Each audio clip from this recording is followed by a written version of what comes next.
Welcome to বিদঙ্ক.com। আমি সঙ্গীতা, তোমাদের ম্যাথসের teacher. চলো দেখা যাক কি প্রবলেম আছে সলভ করার জন্য। উৎপাদকে বিশ্লেষণ করো। দেওয়া আছে x into x plus one into x plus two minus 15x minus 15। আচ্ছা, আমরা এটা কি করবো দেখো, এক্স যেটা প্রথমে যেটা আছে সেটা এভাবেই রাখছি, x into x plus one into x plus two. এবার এখান থেকে 15 কমন নিয়ে নিলাম, তো এখানে এলো এক্স প্লাস ওয়ান।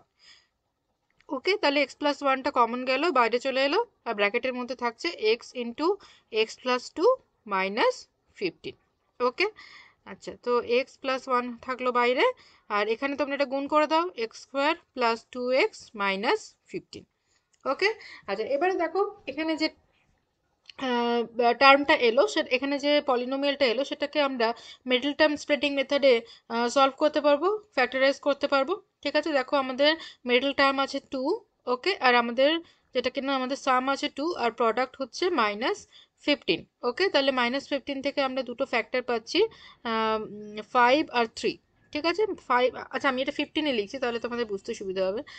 ঠিক আছে, তাহলে 15 হচ্ছে আমাদের 15 হচ্ছে আমাদের প্রোডাক্ট থেকে আমরা দুটো ফ্যাক্টর পাচ্ছি 5 অ্যান্ড 3। তো 5 অ্যান্ড 3কে এমনভাবে তোমাদের সাজাতে হবে যাতে করে তোমরা প্রোডাক্টটা সামটা +2 পাও। তো আমরা যদি এটা 5 মাইনাস 3 করি তাহলে আমাদের +2 আসবে। ঠিক আছে, আর 5 ইন্টু মাইনাস 3 করলে দেখো, যেটা আমি বলছিলাম প্রোডাক্ট যেটা -15, তো -15 আসছে। ঠিক আছে, তো তাহলে এটা কীভাবে সাজাবো, x square plus 5x minus 3x minus 15। Okay, আচ্ছা, এবারে দেখো এটা আমরা লিখতে পারি x plus one as it is. আর এখানে তাহলে প্রথম দুটো টার্ম থেকে আমরা এক্স কমন নিয়ে নিই, তাহলে হচ্ছে এক্স প্লাস 5, আর পরের দুটো টার্ম থেকে 3 কমন নিচ্ছি, তো এখানে হচ্ছে এক্স প্লাস 5।